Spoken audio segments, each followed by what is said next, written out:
Where are the bodies of the apostles?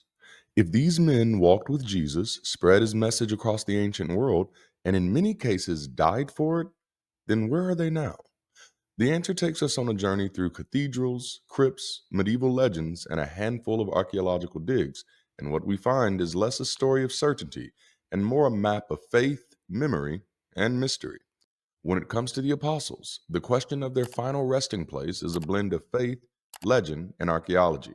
Some sites carry centuries of veneration, others only emerge much later in medieval imagination. In today's conversation, we'll walk through each one claim by claim.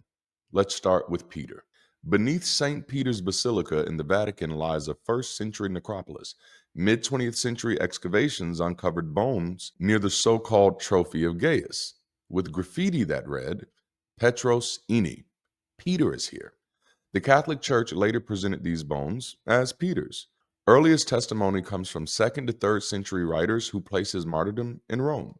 Now, this claim is widely regarded as plausible, though highly debated.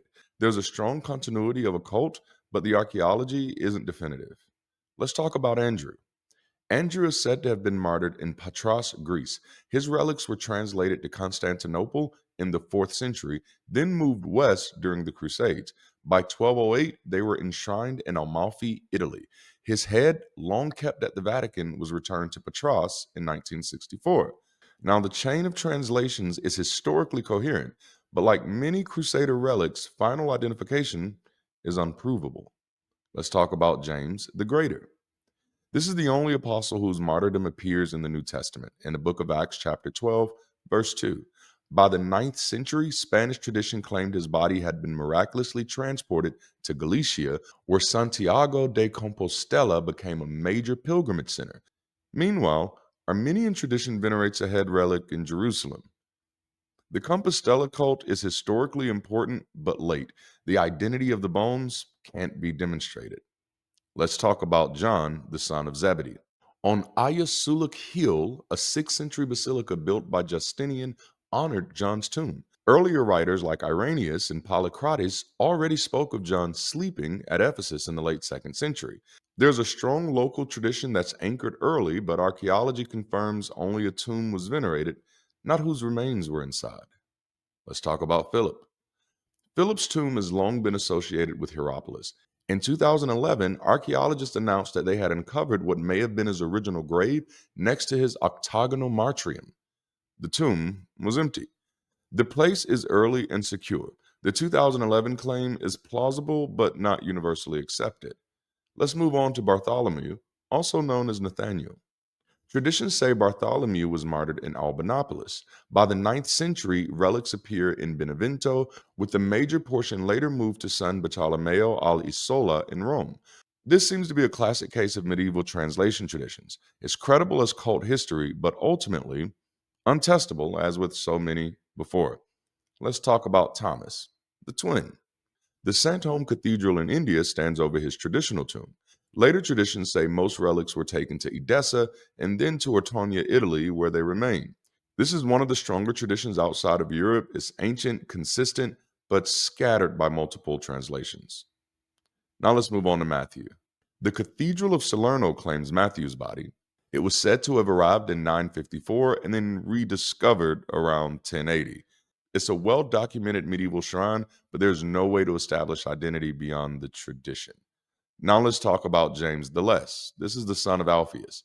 Armenian tradition identifies him with James the Just, buried by the temple. Today, the Armenian Cathedral of St. James in Jerusalem preserves his supposed remains. Now, early literary testimony exists, but scholarly debate over which James is meant remains unresolved. Now let's talk about Jude, good old Thaddeus, for some reason. Roman tradition places Jude's relics with Simon the Zealot in St. Peter's Basilica. Other relics appear in Reims and Toulouse. There are multiple competing claims here, late antique and medieval in origin, which makes this one impossible to pin down. Now let's talk about Simon the Zealot. Sometimes paired with Jude in Rome, other accounts place his death in Persia or Edessa. This one is the least certain of all. The traditions are completely divergent and there is no archaeological anchor. And now, Matthias, the replacement for Judas, sort of. Since the 12th century, the Abbey of St. Matthias in Germany has claimed his body. Local tradition says the relics were discovered during church works and drew pilgrims thereafter. This was a coherent medieval cult, and it was important regionally, but without ancient support. Now, that's the main 12, but this conversation wouldn't be complete if we didn't talk about your boy Paul, also known as Saul of Tarsus. The Basilica of St. Paul outside the walls enshrines a marble sarcophagus inscribed Paolo Apostolo Martyr. In 2009, carbon dating of organic fragments inside placed them in the 1st to 2nd century CE. Earliest testimony comes from Clement of Rome, 96 CE, and later Eusebius, who cites his execution under Nero. By the late 2nd century, his grave on the Ostian Way was a recognized shrine. Paul's case is among the strongest cases. There is early literary reference, continuous veneration, and archaeological corroboration. Now, what do we see in this tour? Not a map of certainty for sure, but a layered history. Early martyrs remembered, shrines built, relics translated, and traditions multiplied. Archaeology sometimes anchors a place, but never secures an identity. The apostles live on not in bones we can test, but in the traditions that communities built to claim their presence. Now, the question becomes, can we really trace the apostles' tombs? When we ask whether any of the apostolic tomb claims go back to the time of their deaths, the short answer is no. The apostles are all thought to have died in the middle of the 1st century, but the first hints about where they might be buried doesn't show up until decades, sometimes centuries later. Clement of Rome, writing around the year 96, talks about Peter and Paul being martyred in Rome, but he never points to any specific tombs. Other early voices like Polycarp, Ignatius, and Papias speak reverently of the apostles, yet they don't anchor any burial traditions either. It isn't until about 200 years after the fact, with a Roman presbyter named Gaius, that we finally hear of actual shrines, what he calls the tropia of Peter and Paul. For everyone else, James, Andrew, Philip, Thomas, their tomb traditions don't emerge until much later, often not until late antiquity or even the medieval period. In other words, none of the claims go back to the apostles' own generation or their immediate disciples. So then, let's deal with another question. Have the bones that are venerated today ever been tested? The answer is only in the most limited way and always under very tight control. In the 1940s and 50s, excavations under the Vatican unearthed bones near the so called Trophy of Gaius. Some radiocarbon testing was done, but always under Vatican supervision, with no outside scholars allowed unrestricted access and no findings published in peer reviewed journals. Something similar happened in 2009 when the Vatican announced that fragments inside Paul's sarcophagus had been dated to the 1st or 2nd century. But again, that announcement came in a press conference, not an open scientific report. For the other apostles, there hasn't been comparable testing at all. Most relics remain sealed in reliquaries, often in fragments, sometimes in multiples, raising more questions than answers, as in, two people have the same head. In short, yes, science has been applied, but always behind closed doors and never in a way that would satisfy academic scholarship. And that leads to the deeper question. Even if we could test them, what would validation actually look like? Bones don't carry names. You can't lift a skeleton out of an altar and say, here's Peter. At best, science can give us supporting details. Radiocarbon dating could confirm whether the remains belong to the right century.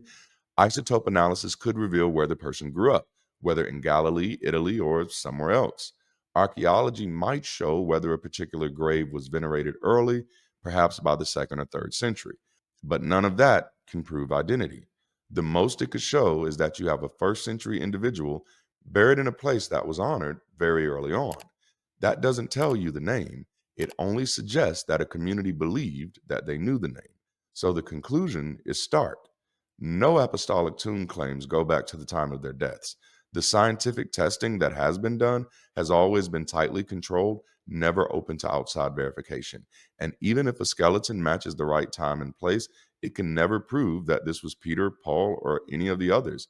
Validation here isn't about hard proof, it's about whether the lines of literature, archaeology, and memory converge strongly enough to make the tradition plausible. And I'll leave that for you to decide. When I think about what community is, when I think about what the church was for many people, I think about community as a service. I know so many people right now whose passion was media, and if it weren't for their church, they wouldn't be able to pursue that passion. I know so many people whose passion is music, and if it weren't for their church, they wouldn't have a place to practice that passion. I know people whose passion is communication and finding ways to inspire and motivate other people. And if it weren't for their churches,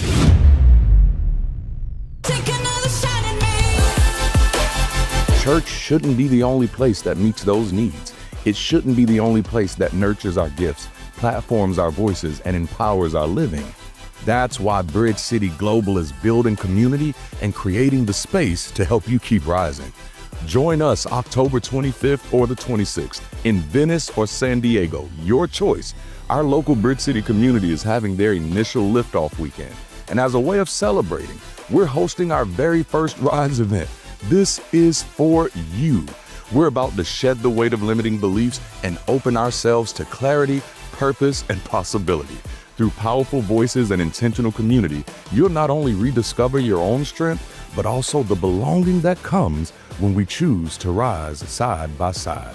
And for those interested in being a part of this global community, go ahead and tap in now, and you may get an invite to our Friday evening and Sunday morning activities while you're in Cali. Don't miss this moment. Add Liftoff Weekend to your calendar and be ready to rise. Register now. Take another shot at me. Take another shot. Thank you so much for watching today. If you haven't already, make sure to like and share this video as well as subscribe to the channel. And of course, if you'd like to support, connect, or join this growing community, peruse the links in the description to find your point of entry. Quick reminder that I'll be traveling during the month of October. October 16th, you can meet me at Mississippi State University, or the weekend of the 25th, you can meet me in LA or San Diego. That's all for today. Until next time, keep rising.